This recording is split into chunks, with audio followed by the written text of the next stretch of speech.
Сегодня готовим два варианта блинчиков на кефире и на молоке.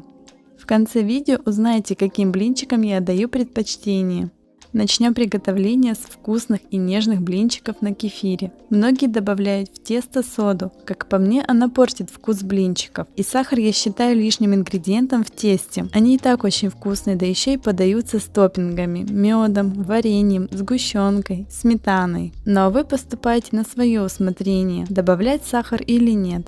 Ингредиенты должны быть комнатной температуры, поэтому кефир и яйца нужно вынуть из холодильника заранее. Кефир использую жирности 2,5%. Помните, что густота и качество кефира влияют на структуру теста. Если что, регулируйте кипятком. А вообще советую запомнить производителя, на кефире которого получились идеальные блинчики. Готовим тесто. В миску добавить яйца, соль, влить кефир, масло подсолнечное. Все хорошо соединить до однородности. Просеять муку. Хорошо перемешать. Влить кипяток и быстро все смешать. Тесто получается довольно жидкое. Оставить минут на 10, и оно немного загустеет. Хорошо разогреть сковороду, влить тесто и, наклоняя сковороду, равномерно распределить. Готовить на огне чуть выше среднего. Блинчики на кефире очень нежные, поэтому не наливайте слишком тонкие и старайтесь аккуратно переворачивать.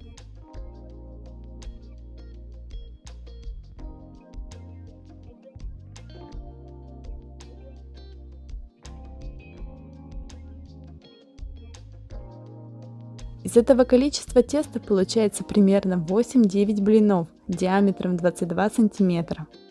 Можно просто подавать так, а можно сложить напополам и еще раз напополам. Выложить на тарелку. Подавать с любым вареньем. У меня сегодня абрикосовое. Разложить абрикосы. Украсить мятой. Блинчики готовы к подаче.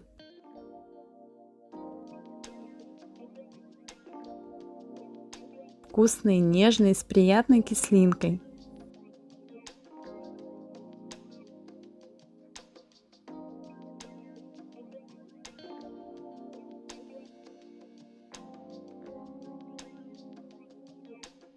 Переходим к приготовлению блинчиков на молоке. Вкусные, мягкие, эластичные. Ингредиенты должны быть комнатной температуры, поэтому молоко и яйца нужно вынуть из холодильника заранее. Готовим тесто. В миску добавить яйца, соль, влить меньше половины молока. Все смешать до однородной эмульсии. Просеять муку.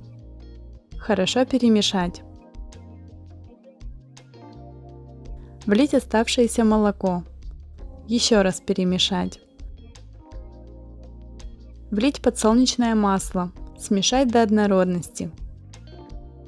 Тесто получается текучее, вот такой консистенции. Хорошо разогреть сковороду, влить тесто и, наклоняя сковороду, равномерно распределить. Готовить на огне чуть выше среднего. У меня диаметр сковороды 22 см. Блины на молоке эластичны и легко переворачиваются. Из этого количества теста получается примерно 16-17 блинчиков. Можно просто подавать так, а можно сделать такой веер. Выложить на тарелку внахлёст. Подавать с любым топпингом. У меня абрикосовое варенье. Украсить мятой.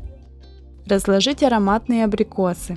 Блинчики готовы к подаче. Вкусные, мягкие, эластичные и очень тонкие. Но мне больше нравятся на кефире. Они нежнее, мягче и с приятной кислинкой, хотя тесто послушнее и легче переворачиваются на молоке. Выбирайте на свое усмотрение. Готовьте с настроением и наслаждайтесь.